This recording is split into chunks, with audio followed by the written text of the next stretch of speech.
Coucou les vilains. Coucou les vilaines. On espère que vous allez bien et aujourd'hui on se retrouve pour une nouvelle vidéo. Donc ce sera notre point lecture numéro 48.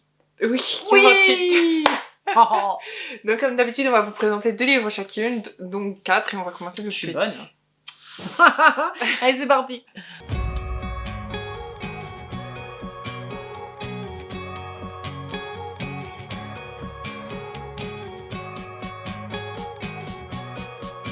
Donc moi pour le premier je vais vous parler, je pense qu'on peut dire que c'est un coup de cœur. Oui, on peut le dire. Je vous assure que oui. Donc c'est Four Wings de Rebecca Yarros aux éditions Hugo Roman, donc c'est une romantaisie. C'est un coup de cœur encore une fois. Elle est hypée de fou. Il y a une autre chose aussi qui va avec, n'est-ce pas? Ouais. Il faut pas tout dire. Nous suivons les aventures de Violette. Donc déjà je vais commencer par vous dire qu'elle a une famille. Son frère est mort, il reste Mira, sa sœur, et il y a elle, il y a sa mère qui est la générale justement de l'académie où elle est, et son père est mort. Il était scribe, c'est sa vocation, c'est ce qu'elle veut devenir, elle veut devenir scribe aussi. Elle est formée pour Comme ça. son père, elle est formée pour ça. Elle est formée pour devenir scribe, sauf que sa mère lui a dit que les Sorengale, puisque c'est son nom de famille, sont en général que des cavaliers, donc ceux qui montent sur les dos des dragons. Et pas des scribes. Exactement, et qui vont faire la guerre et qui protègent du coup le royaume. Sa mère va l'envoyer du coup là-bas et elle va devoir survivre du mieux qu'elle peut aux épreuves qui l'attendent. Ça l'ennuie. Ça oui, l'ennuie de changer de formation, on pourrait dire. Ah oui, ça l'ennuie, puisque de toute façon, Elle se voyait scribe. Elle s'est toujours vue scribe, et puis comme son père l'a bien entraînée, voilà, pour elle, sa vie, c'était les livres, c'était c'est assez particulier, parce que son père était plutôt scribe, et la famille et sa mère étaient plutôt soldats, en fin de compte. Oui, mais en même temps, elle, c'est la générale aussi de l'académie, donc tu vois, donc, voilà. Ouais. Et puis comme elle est survivante, elle axe un petit peu plus sa fille pour aller vers ce que...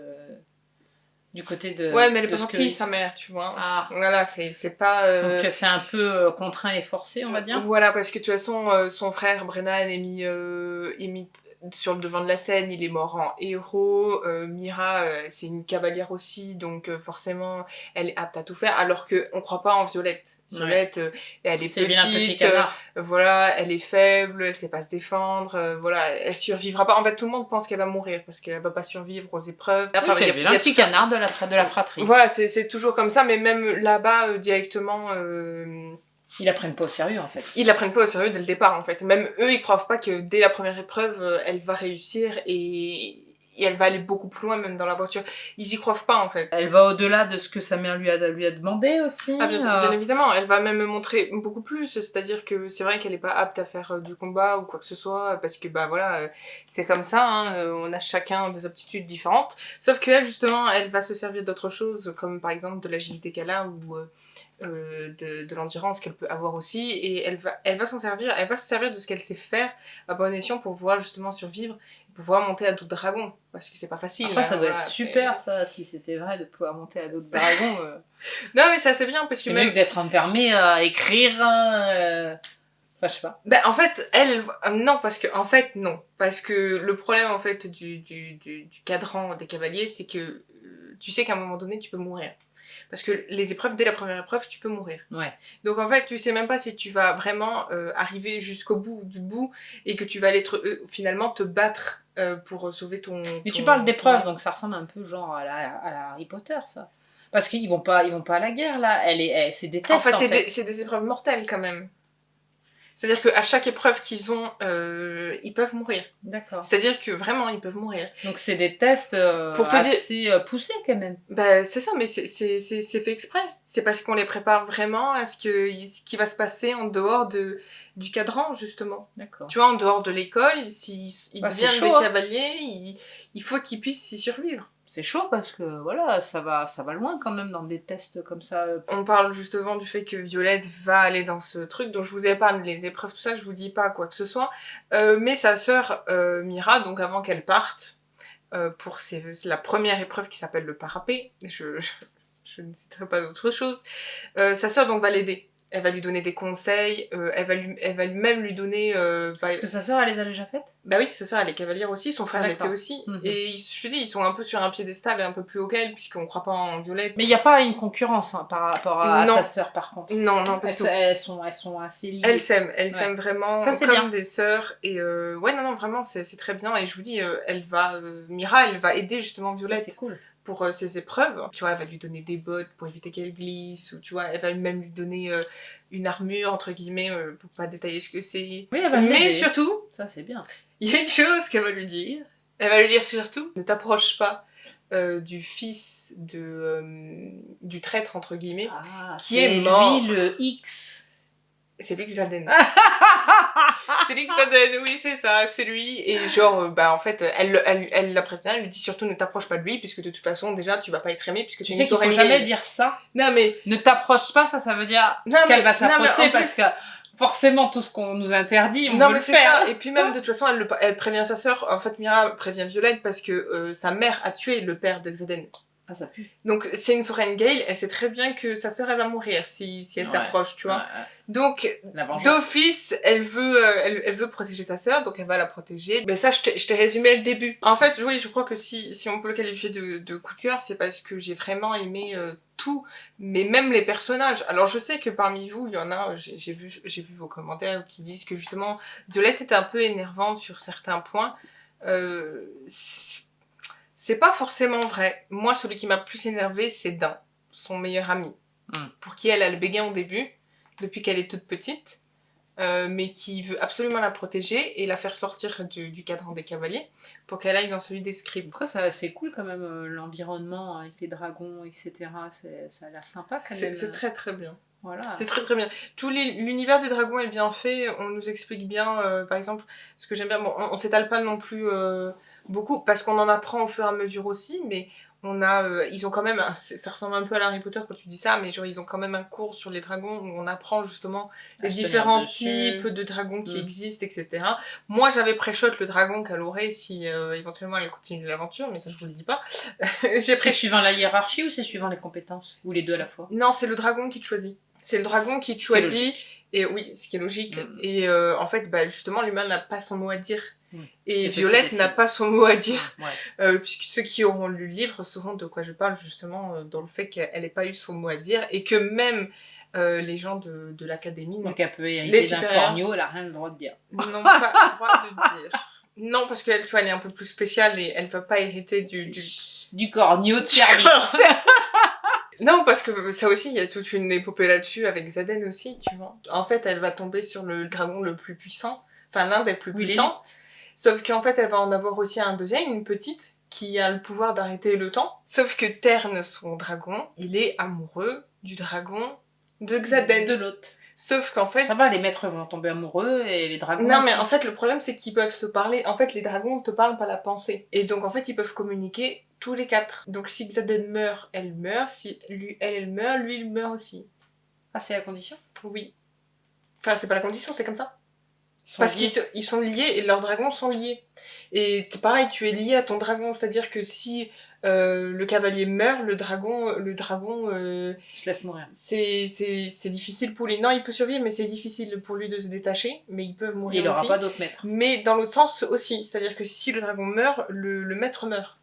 D'office. D'accord, donc ils sont vraiment liés d'office dès qu'on leur a quelque chose de compliqué. Un dragon. Dès que le dragon te choisit, ta vie est liée à la sienne. Puisque de toute façon, c'est grâce à lui que tu vas avoir un pouvoir. Parce qu'ils ont un pouvoir. C'est intéressant ça quand même, toute cette il y a vraiment tout un univers. Dragonnerie. Moi j'aime bien, je trouve que c'est très complet. On a quand même beaucoup d'explications, tu vois, au fur et à mesure. On découvre même certains trucs, et puis il y a et puis il y a un élément aussi important que j'avais oublié de vous dire, mais je vous raconte pas trop par rapport à ça, c'est que pareil, au début, quand elle doit partir, sa sœur doit faire du tri dans son sac, parce qu'elle se dit, vas-y, moi je vais partir avec mon sac, tu vois. Bah oui. Je vais partir avec des livres, puisque moi je suis une scribe, j'aime la lecture, tout ça, donc je vais partir avec...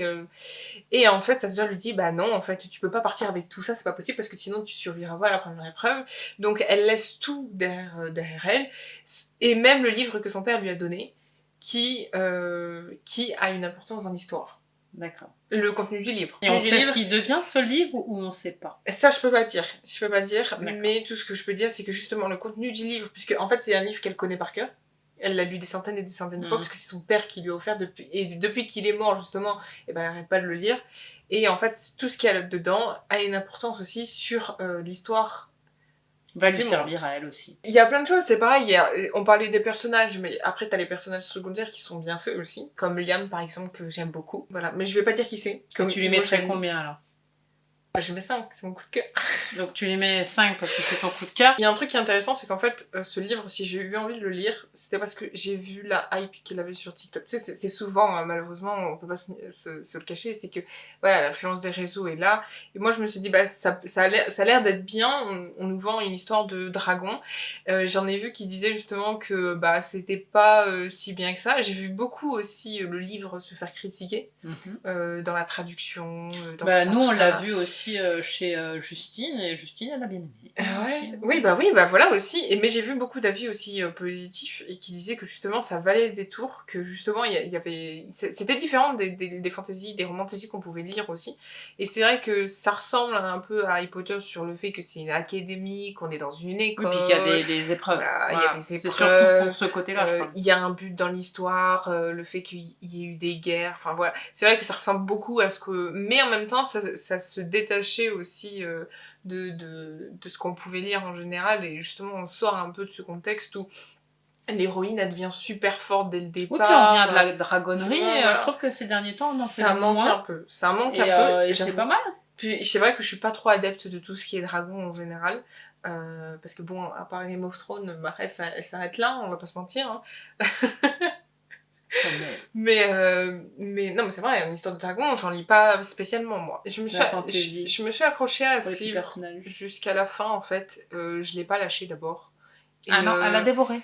Déjà, je l'ai dévoré et même j'arrivais pas à ne pas revenir dessus. C'est très compliqué, je pense. Elle était hypée. Mais voilà, vraiment, genre, j'étais vraiment à fond dessus. Et c'est un coup de cœur. Ça faisait longtemps que j'avais pas ressenti ça avec un livre, où vraiment, même encore au bout de quelques jours, parce que ça fait quelques jours que je l'ai terminé, et ben, je n'arrête pas d'y penser. Et pour vous dire à quel point j'ai même fait autre chose, mais ça vous le verrez plus tard, même si je pourrais vous le dire maintenant. Mais en tout cas, sachez que voilà, c'est un coup de cœur et que je me suis régalée à lire ce livre. Si vous aimez tout ce qui est dragon et que vous aimez les ennemis to lovers, parce que ça c'est important aussi de placer que entre Violette et Xaden, ben, c'est marqué, hein, je vous vends pas, mais bon, avec toute la hype aussi qu'il y a autour, je pense que il y a pas que ça. Savez, mais il n'y a pas que ça, et c'est vrai que l'histoire est vraiment bien tournée, enfin, en tout cas pour ma part, ça le fait. J'ai été conquise par ce livre, voilà. J'ai envie de lire le tome 2, qui est sorti ce 5 juin, donc oui, forcément, j'ai très envie de continuer, et j'ai très hâte. D'ailleurs, je sais même qu'il y a un 3e tome, et là je suis encore plus contente. Il faut attendre, hein, c'est 2025. En tout cas, n'hésitez pas, vous, à me dire dans les commentaires si vous l'avez lu. Ou si ça vous donne envie, ce que vient de vous dire Vincent. Alors, je sais pas si c'est très clair, parce que je vous dis, encore une fois, c'est un livre où j'ai vraiment du mal à en parler, de pourquoi j'adore ce livre. Mais voilà, c'est comme ça. Je pense que des fois, on peut pas... Donc, après mûre réflexion, pour appuyer encore un peu plus... pour vous dire à quel point j'ai aimé ce livre... Pour ceux qui étaient sur Instagram tous les jours, qui nous suivent sur Instagram, vous le savez. Vous le savez, ou vous en doutez, surtout après que je vous ai dit, enfin, je vous ai donné mon avis, mais...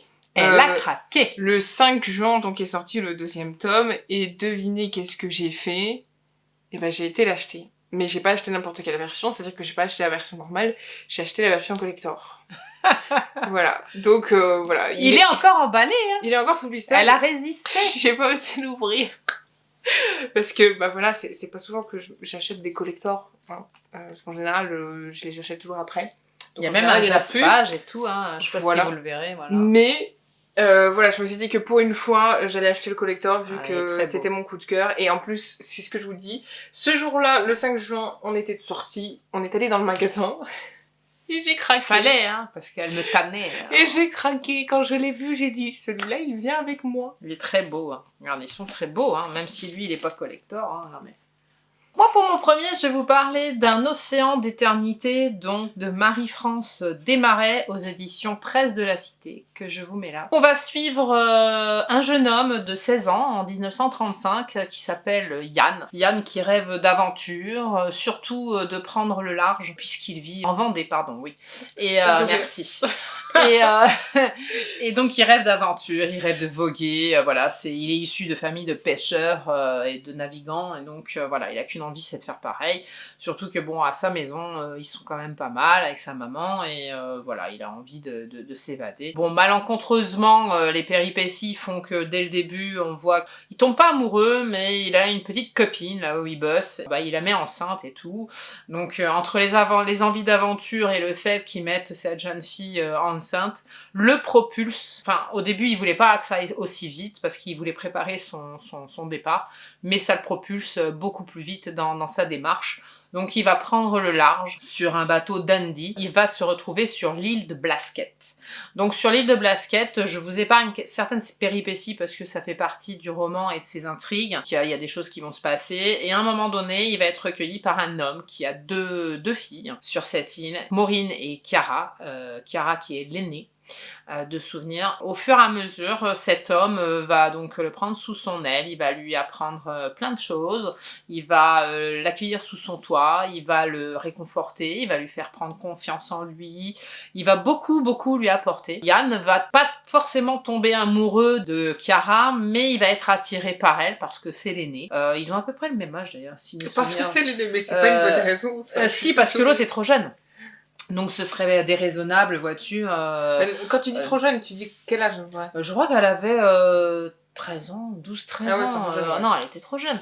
Donc il jette son dévolu sur l'aîné. Alors au début, c'est très tatillon parce qu'il veut pas décevoir celui qui l'a accueilli, parce qu'il le respecte énormément. C'est normal. C'est un homme vraiment aimant et gentil sous tous les plans, hein, même avec ses filles.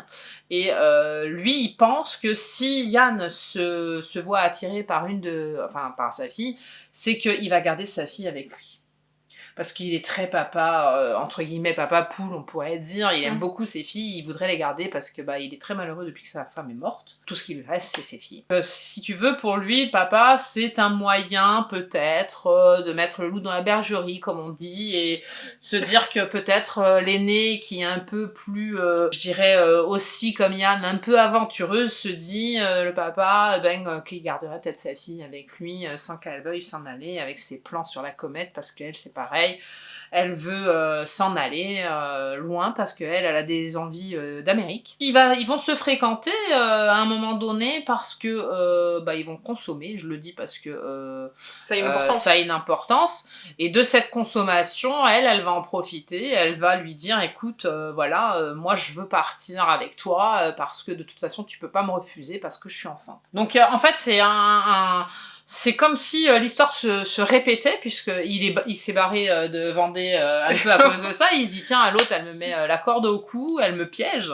Moi, je veux pas rester. Donc, ils partent quand même.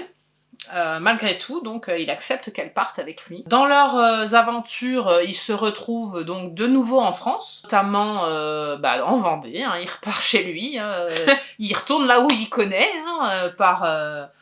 en fait, c'est un peu le hasard des bateaux, mais je peux pas vous expliquer pourquoi. C'est des aventures qui ne s'expliquent pas parce que sinon je vais tout vous dévoiler. Il y a un moment d'ailleurs, je vais m'arrêter. Et donc de là, ils vont vivre ensemble, sans se marier, sans rien. Ils vont rester comme ça. La deuxième guerre arrivant, la seule chose que je vais peut-être pouvoir vous dire, c'est qu'à un moment donné, ils vont faire un peu de résistance puisqu'ils vont accueillir des enfants juifs qu'ils vont faire passer. Et de là, je vais m'arrêter. Parce que si je continue, je vais vous dévoiler beaucoup de choses. Oui, mais je trouve que justement, c'est la suite de l'histoire, moi, qui est intéressante. Moi, c'est celle qui m'a le plus hypée parce que, en fait, des informations, mais pas assez. Oui, mais je suis obligée parce que la seule chose que je pourrais peut-être vous titiller, c'est que la petite Maureen va revenir au devant de la scène. Voilà, a une importance sur beaucoup de plans, à beaucoup de périodes de leur vie, puisque elle quitte, Chiara s'en va, mais elle garde quand même un certain lien à un moment donné avec sa sœur, parce que bon, bah, au bout d'un moment, on s'est sauvé, mais on essaye de se recontacter, de recréer du lien. Oui, bah, c'est ça, donc, Maureen va venir en France les voir à un moment donné, mais je vous dirai pas pourquoi ni comment. Et donc cette sœur qui refait surface régulièrement va faire ressurgir pas mal de petites choses, et surtout sentimentalement, sur leur relation à tous, hein, parce que ce petit trio là est très important. En sachant quand même qu'ils ont vécu quand même, je crois que Yann a vécu 2-3 ans avec eux sur l'île de Blasquette, donc c'est quand même important, et il y a le papa quand même qui les attend sur cette île. En tout cas, moi, sachez que cette histoire au début m'a un peu agacée, parce que en fait, ce qu'a fait Yann, mais bon, ça propulse aussi les aventures d'après. C'est le petit piment, mais un peu désagréable, un petit caillou dans le pied, oui, je pense. le fait qu'ils prennent pas ses responsabilités. Voilà, le fait qu'ils prennent pas ses responsabilités. Ouais. Bon, faut savoir qu'il a 16 ans, quand même des choses qui se sont passées dans sa famille qui fait que bon, il a envie d'autre chose. Hein. Bah disons que tu comprends, mais tu comprends pas non plus. Bah je le comprends, voilà, et je le comprends pas. Voilà, je me dis bon, ouais. c'est un petit au début, mais après, c'est vrai que je l'apprécie énormément, parce que bon, il y a des fois, il m'agace un peu quand même quand il est un peu plus vieux, parce que sachez quand même qu'on nous raconte son histoire jusqu'à peu près en 1971, je crois, un truc comme ça. Donc vachement court ton livre quand même. Ouais, mais on a tout ce qu'il nous faut, on le voit grandir, on le voit évoluer, cet homme, et on l'apprécie parce que bah il arrive à se poser les bonnes questions. Quand on en a parlé, je te parlais aussi de rédemption, on en a parlé. Oui, c'est ce que je t'ai dit, moi. C'est des beaux thèmes abordés dans ce livre. Puis la prise de conscience aussi, le fait que de tout pas à fait. vouloir refaire les mêmes erreurs, peut-être. Exactement. D'abord, la preuve, hein, il l'embarque avec elle, enfin avec lui. Donc, c'est qu'il n'a pas envie de répéter ce qu'il a raté avant. Donc, malgré son jeune âge, à un moment donné, donc il doit avoir 18-19 ans quand ils s'en vont de l'île de Blasquette. Donc, il a réfléchi à ses actes. Il va continuer, il va grandir, il va évoluer, c'est comme un Pokémon. Et c'est vrai qu'à un moment donné, on l'apprécie beaucoup mieux, parce que il devient un homme avec tous ses responsabilités, sa confiance en lui, puis son amour aussi de certaines personnes qui vont faire que à un moment donné, il va essayer de prendre sur lui pour pouvoir aller vers ces personnes dont je parle, qu'il aime énormément, et qui vont le faire justement se dépasser. J'ai le même mot que toi. J'ai beaucoup apprécié cette lecture pour tous combien ces thèmes. Je lui mets 5, c'est très bien écrit. J'ai passé un super moment avec, donc je vous le conseille, hein, et si ça vous a donné envie, ou si vous l'avez lu, dites-moi-le en commentaire, mais franchement c'est une belle histoire. C'est une très très belle histoire. Je vous dirai pas comment ça finit. À vous de mettre l'air. Non, mais c'est vrai que en ce moment, enfin, c'est vrai que les thèmes que les livres abordent, c'est assez marrant. Enfin, ça c'est marrant. Oui, parce qu'en plus, bon, parlant. il y a beaucoup de choses, comme je l'ai dit, hein, je ne vais pas répéter, confiance en soi, la rédemption, etc. Oui. Mais il y a aussi une partie du côté allemand qu'on découvre par rapport justement à Chiara, mais je vous dirai pas quoi. Et je trouve que c'est assez chouette aussi ce qui lui est arrivé. Et ouais, on découvre beaucoup de sentiments mêlés, et de réflexion. Après, j'ai beaucoup aimé aussi, et c'est la dernière chose que je dirais, moi qui aime la voile, etc. Donc j'ai été ravie de me replonger dans un univers de bateau. On y découvre certains métiers qui n'existent plus, on y découvre des personnages assez sympas, et puis cette ambiance aussi un peu bourrue, mais en même temps très solidaire. Et j'ai bien aimé. Voilà. Donc moi, pour le prochain, c'est une suite de saga, c'est le 3e tome du sang et de la cendre, donc c'est La couronne d'os dorés de Jennifer Larmentrout aux éditions de Saxius. Donc, rappelez-vous, on suit Poppy et Castile depuis un moment maintenant. Là, j'aime bien ce prénom, la Poppy. Poppy Pénélope Balfour, avant qu'elle se marie avec Castile et devienne Daniel. Donc attention, hein, pour ceux qui n'ont pas lu les précédents, oui. On va délivrer quelques... Forcément, puisque dans ce tome 2, dans le tome 2, rappelez-vous, à la fin, ils arrivent en Atlantie et Poppy touche... Enfin bref, je vais pas trop m'étaler pour pas que je trop vous spoiler. Elle touche quelque chose, sa mère demande à tout le monde de proclamer la nouvelle reine d'Atlantie, dont elle, donc Poppy. Et on arrive au 3e tome, donc celui-là, qui est très intéressant. puisque nous commençons directement avec justement la suite de cette scène-là, où en fait finalement on apprend en fait elle arrive en Atlantie, en fait elle devient grosso modo en fait il se passe quelque chose, comme ça je vais pas trop vous en dire. Donc, il y a un événement. Il se passe quelque chose et en fait ça provoque des répercussions pour le futur, puisque en fait ils se rendent compte que justement on va dire qu'elle est l'élue, on va dire ça comme ça, puisque c'est comme ça qu'il la proclame justement, qu'elle est l'élue, puisque en fait tous les lycanes, donc tous ceux qui se transforment en loup-garou et en humains, se détachent en fait de leur... Après c'est quelque chose de lourd à porter quand même. Non mais attends, parce qu'ils se détachent, ils détachent le lien qu'ils ont, par exemple Kiran, tu sais que c'est un lycane et il a un lien avec Castile, mais ce lien se brise, donc tous les liens qu'ils ont en rapport avec justement les Atlantiens se brisent et se forment à elle. Donc en fait elle récupère tous les liens des lycanes, elle est en fait limite elle peut les contrôler, tu vois ce que je veux dire. Donc elle a des super pouvoirs. Elle a oui, et même on en apprend d'autres, mais ça je vous le dis parce que voilà, c'est dans les premières scènes. Qu'est-ce qui va se passer dans ce tome-là concrètement, pour pas vous spoiler? Poppy va devoir faire un choix. C'est-à-dire que là, elle se rend compte que il faut qu'elle sauve l'Atlantie, et que tout repose, on va dire, sur elle, puisque c'est elle qui a les pouvoirs adaptés pour cela. En fait, il faut qu'elle évite la guerre. On va pas se mentir, il faut qu'elle évite la guerre entre Solis et l'Atlantie. Elle sait que c'est elle qui doit faire le truc, tu vois. Elle sait que c'est elle qu'il faut qu'elle prenne... Elle prenne les devants, qu'elle assume, c'est des tu vois. responsabilités, hein. Sauf que voilà, elle sait pas si elle est prête à tout ça, et en plus de ça, on lui dit que si elle veut vraiment pouvoir y arriver, il faut qu'elle devienne reine d'Atlantie. Donc en fait, c'est même plus une question que Castile, il veut devenir roi ou quoi, ou il est obligé de devenir roi parce que son frère est plus là, tout ça. Non, en fait, vraiment, là, ça commence à reposer sur elle, et en fait, c'est même lui qui va lui laisser le choix de devenir reine ou non. En fait, il va même pas chercher, parce que lui, il lui dit, de toute façon, je vais pas te forcer à faire quoi que ce soit. Il la force pas, mais finalement, elle est, entre guillemets, un peu forcée. Mais en fait, finalement, elle a pas vraiment le choix, et il faut qu'elle réfléchisse justement à prendre sa décision de est-ce qu'elle veut devenir reine, ou est-ce qu'elle veut pas devenir reine, est-ce qu'elle veut sauver l'Atlantie, mettre sa vie entre parenthèses, parce que elle sait pas du tout ce qu'elle voulait juste être libre de l'endroit où elle était avant, parce que rappelez-vous, elle était la pucelle, et en fait elle voulait juste être libre et vivre librement justement avec Castile, et faire ce choix est assez compliqué, mais finalement elle va choisir de devenir reine. Donc, parce que de devenir reine, ça inclut aussi beaucoup d'abnégation de soi. Enfin, je veux dire, tu ligues ta vie aux autres. En fait, être reine, elle voit pas du tout l'intérêt pour elle-même de devenir reine, puisqu'elle sait très bien qu'en devenant reine, elle va donner sa vie justement pour son peuple, etc. Ça, c'est de l'abnégation.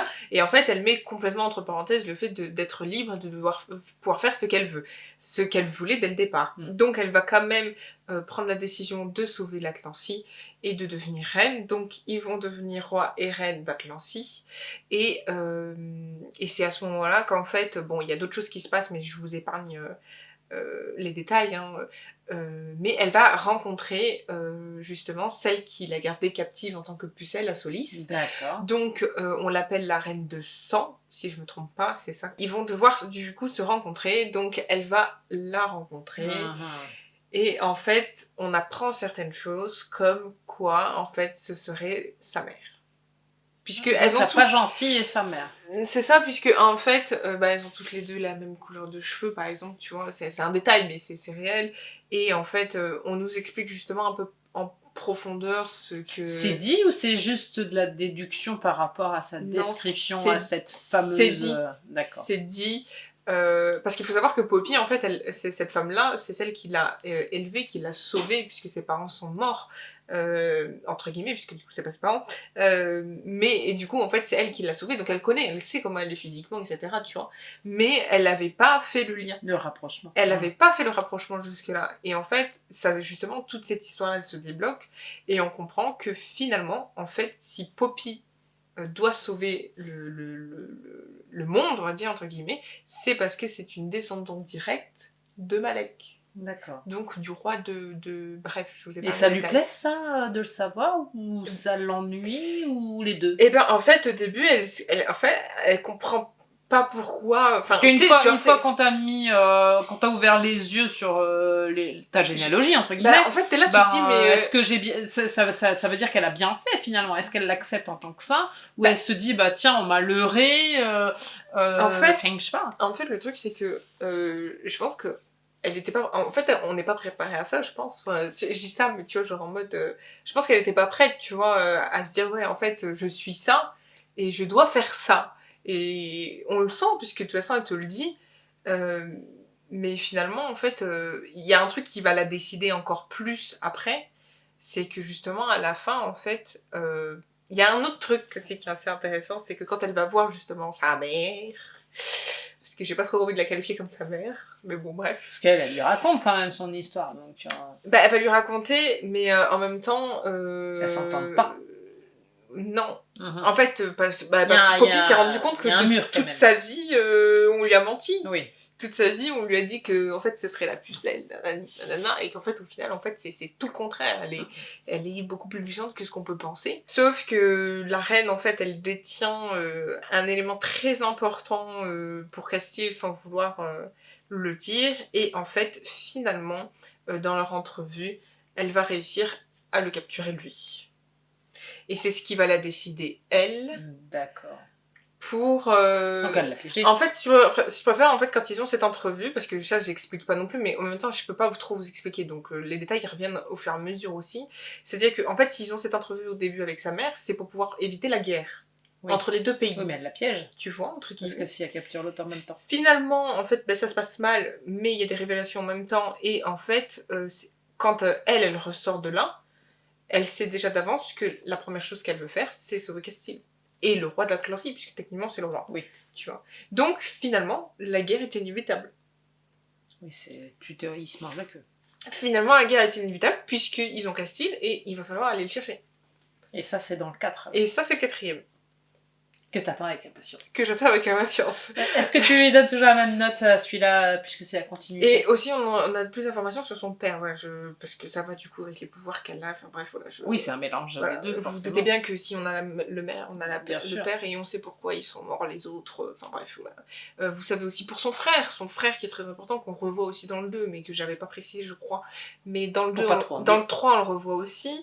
Enfin bref, je ne dis rien. D'ailleurs, on revoit quelqu'un d'autre aussi, mais ça c'est pareil, je peux pas vous dire parce que sinon c'est du spoil. Mais oui, j'ai adoré le 3e tome.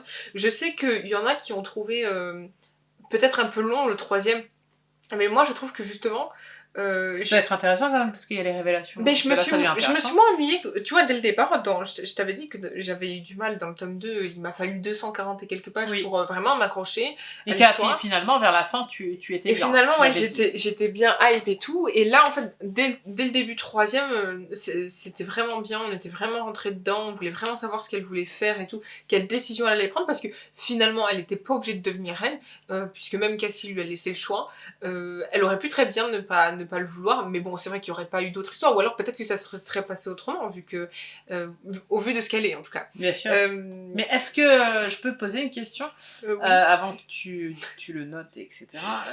Est-ce que si elle n'avait pas accepté d'être reine, est-ce qu'il y aurait eu quand même cette confrontation je parle pas français. Confrontation. Confrontation avec sa mère et c'est finalement en fait, cette révélation. Avec la reine de sang, s'ils ont cette confrontation, je vais pas y arriver. S'ils ont cette entrevue avec la reine de sang, justement, c'est pour pouvoir éviter la guerre. Mais donc si elle n'était pas devenue reine, le problème c'est que en fait vu qu'elle n'aurait pas eu ce rôle-là, donc c'est une question bête. Mais non, mais parce qu'en fait on nous fait comprendre, parce qu'il y a avant que elle devienne reine et que lui devienne roi, il y avait quelqu'un sur le trône, bon, il y avait les parents de Castille. Sauf que en fait on nous fait comprendre qu'à un moment donné, en fait les rois et les reines ils abdiquent et ils donnent le pouvoir parce que justement ils commencent à s'essouffler. C'est des gens qui ça fait je dis peut-être une bêtise, mais ça fait peut-être 300 ans qu'ils sont sur le trône et qu'à un moment donné il faut passer à la génération d'après. Et justement en fait là où c'est intéressant, c'est que les parents de Castille devaient léguer leur pouvoir aux frères de Castille. D'accord, donc qui a été capturé il y a longtemps par justement la reine de sang à Solis et on sait pas du tout où est son frère. Donc ça devait être Cassie qui devait prendre le pouvoir, sauf que lui il voulait pas parce qu'il voulait retrouver son frère. Bien sûr. Tu te rappelles pas qu'ils ont un pacte entre les deux là où il faut que tu retrouves mon frère, je retrouve ton frère et tout le monde est content. C'est ça, ils avaient fait un échange de bons procédés. Sauf que, et bah justement, tout ça aussi c'est important et bah du coup, lui il devait devenir roi et justement ils ont pris le pouvoir. Après, si ils avaient pas été rois et reine, après non, mais c'est une question bête parce que si l'autrice elle l'a fait reine, c'est qu'il y avait une raison, c'est qu'il y avait une quête d'identité aussi derrière pour savoir quelle était son identité réelle et les enjeux majeurs politiques etc. On apprend beaucoup plus que ça, c'est-à-dire que en fait, mais ça je pense que je vous mettrai le petit spoil, mais on apprend quand même qu'elle est pas seulement dotée de pouvoirs super machin truc, on nous apprend quand même que c'est une demi-déesse. Oui, donc c'est la The Reine. Non, mais même pas, c'est même pas une reine en fait, c'est même beaucoup plus que ça, puisqu'elle elle descend des dieux, du dieu. Et c'est ça que je trouve bien dans le troisième, justement, ce fait de se poser la question de qu'est-ce que je dois faire, et est-ce que je le fais pour les autres, ou est-ce que je le fais pour moi, tu vois. Ouais. Mais tu l'as bien aimé celui-là aussi, hein. Je t'ai vu hyper aussi. Non, ouais. Mais j'aime vraiment ce que ça devient et tout. J'aime vraiment l'univers que... Moi, j'attends qu'une chose, c'est qu'elle, justement, elle aille sauver Castille et qu'elle prenne le pouvoir des deux royaumes. Et puis qu'elle arrive aussi à le gérer. Puisque son but, c'est de devenir la reine des deux royaumes en même temps. Et bien évidemment, je lui mets 5. J'ai adoré. J'ai très hâte de lire le 4e, forcément. Mais ouais, je vous recommande cette saga si... J'avoue que si on se souvient, le premier, c'était pas ça. Hein. Le premier, j'avais été un peu sceptique, on va pas se mentir. Finalement, je me suis vite rattrapée. C'est comme les séries télé, faut jamais s'arrêter au premier épisode. C'est tout. Et finalement, j'ai bien fait de ne pas avoir... C'est la morale de la vidéo. Donc moi, pour mon dernier, je vais vous parler donc de La Villa aux étoffes de Anna Jacobs aux éditions Charleston. Donc c'est un roman que j'ai lu pas très loin après qu'a fait Engel. Je vous dirai ce que j'en pense, la petite différence entre les deux que moi, enfin surtout lequel je préfère puisque c'est une question que Luna m'a posée. La vraie question c'est, est-ce que t'as ressenti vraiment une différence, toi ? Oui. Oui, déjà c'est pas narré de la même façon, mais je vous en parlerai après. Je vais d'abord vous parler un peu de La Villa aux étoffes que j'ai beaucoup apprécié. C'est une villa aux étoffes. Voilà, c'est bon. C'est un manoir qui est mené par la famille Melzer. J'espère que je le dis bien. On est en Allemagne en 1913. Cette famille possède donc une filature qui fonctionne très bien. Ils gagnent beaucoup d'argent, ils sont aisés, voilà. Il y a beaucoup de domestiques dans cette villa. D'ailleurs, tout le monde, j'ai vu dans les critiques, compare ça à la Downton Abbey, et c'est vrai, on a beaucoup de références à toute la gente domestique, hein. Ça va du jardinier à la femme de chambre, la cuisinière, en tout cas tous ces personnages de toute façon, de corps de métiers différents. Oui, et puis tous ces personnages ont une importance pour la famille, ils sont très liés tous les uns avec les autres et vont avoir une importance au fil des pages, hein, comme la cuisinière a beaucoup d'importance dans l'histoire, je ne vous en dirai pas plus, mais c'est un personnage clé, puisque bon, il y a quand même beaucoup de thèmes abordés, il y a de la jalousie, il y a la guerre arrivant, donc la Première Guerre mondiale, que des différences, il y a des secrets aussi, il y a des amours, évidemment, hein, parce que voilà, mais bon, c'est sur fond historique. Donc si vous aimez tous ces thèmes réunis, hein, avec les romans familiaux, vous êtes à la bonne porte, parce que c'est tout ce que vous pouvez éventuellement aimer. Oui. Mais il y a un personnage principal du coup ? Oui, alors j'y viens. Alors donc le papa, le patriarche Melzer a donc 3 enfants dont un garçon, Paul, qui est donc à Munich pour l'instant au début dans l'histoire pour suivre des études d'avocat, si mes souvenirs sont bons, mais c'est pas son trip. Ça lui plaît pas trop, donc à un moment donné il va revenir, son retour est important, je vous en parlerai peut-être après tout à l'heure si j'essaye de pas trop vous spoiler, et il a 2 filles, donc il a l'aînée qui est Elisabeth, Elisabeth, et il a la petite cadette qui est Katrina, hein, surnommée Kitty. Il y a une différence entre les deux, c'est-à-dire que Elisabeth donc est très belle hein, quand même, mais est jalouse de sa sœur parce que bah voilà, Kitty est beaucoup plus belle qu'elle. Elle est artiste, elle est frivole, elle est marrante, elle a beaucoup de qualités, mais bon, elle est dans son monde. Et c'est vrai que ses parents la privilégient parce que voilà, il faut pas la contrarier, sinon elle fait des crises, etc. Donc les docteurs ont un peu enrobé tout ça, et en fait les parents voilà, ils subissent un petit peu son petit caractère. Là ils lui cèdent un peu beaucoup de choses, et donc ça rend Elisabeth très jalouse.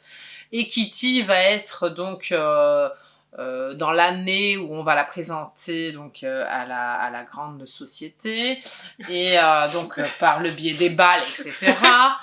Donc on va lui présenter des prétendants. Sa sœur est jalouse de ce côté-là parce que bah elle est restée sur le carreau, c'est plus son tour, hein, donc elle n'a pas réussi à se marier, donc voilà.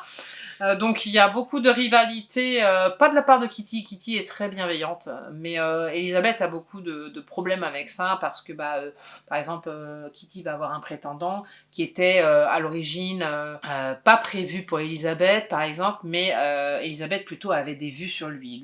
Lui en fait il est venu la courtiser, mais en fait il est tombé amoureux de la petite. Oui, d'accord. Donc là, ça pose des problèmes. C'est un peu l'englobement de tout ça. Le petit personnage que j'aime beaucoup, moi, qui est très important dans l'histoire, puisqu'on va nous narrer son histoire, hein, quand même, tout d'abord. Marie, qui est orpheline, et qui va être recueillie par le patriarche donc de cette famille. Elle va être accueillie donc dans les cuisines, hein, puisqu'elle est orpheline, il la sort de l'orphelinat, il la met dans les cuisines. Donc elle va être aide cuisinière. C'est un personnage qui va monter les échelons à vitesse grand V, puisque quelques mois après, elle va se retrouver femme de chambre.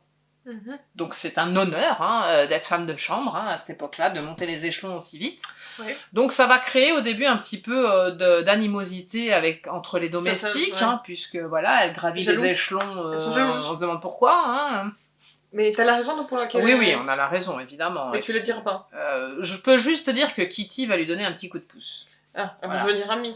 Voilà, elles vont devenir très très proches, et comme j'ai dit tout à l'heure en préambule, c'est que les parents cèdent beaucoup à Kitty, donc ça va aider à propulser donc le statut de Marie d'une autre manière. Voilà, et donc j'en reviens à Paul, qui est important aussi, hein. Il revient donc de Munich, il ne veut pas retourner faire ses études, donc son père lui dit écoute garçon, ce qui va se passer, c'est pas que tu vas rester à rien faire ou que tu veux pas retourner à l'école, puisque tu veux pas y retourner, tu vas travailler, et donc tu vas me succéder, et pour me succéder, il faut faire quoi? Il faut que je te forme. Donc tu vas être au bas de l'échelle dans mon entreprise. Donc au début, il fait un peu la tronche et tout, et puis au fur et à mesure, il développe c'est pas des astuces, parce que il est pas vil, il est pas arrogant, rien du tout, c'est quelqu'un de très bienveillant, de très gentil.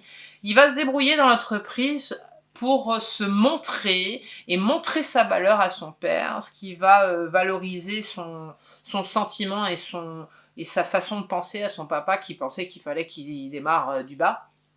Et en fait, il va avoir des actions pour cette entreprise qui va beaucoup plaire à son papa, et il va le suppléer avec beaucoup de succès. Donc son papa va lui donner à un moment donné les rênes. Je peux pas vous dire pourquoi ni comment. Il va se passer beaucoup d'événements qui vont faire que il va prendre les rênes de l'entreprise. Mais pas encore sur le papier. Attention, hein, il a les rênes. Mais pas voilà, tout à fait. Genre je te donne le pouvoir parce que voilà, j'ai pas le choix. Mais c'est pas encore sur le papier. Et je vous ai parlé un petit peu d'amour, donc il y a un peu d'amour aussi qui se passe du côté domestique, et il y a un petit peu d'amour qui se passe aussi du côté des patrons. Et Marie est concernée, hein. Marie est concernée. Et Marie et Paul.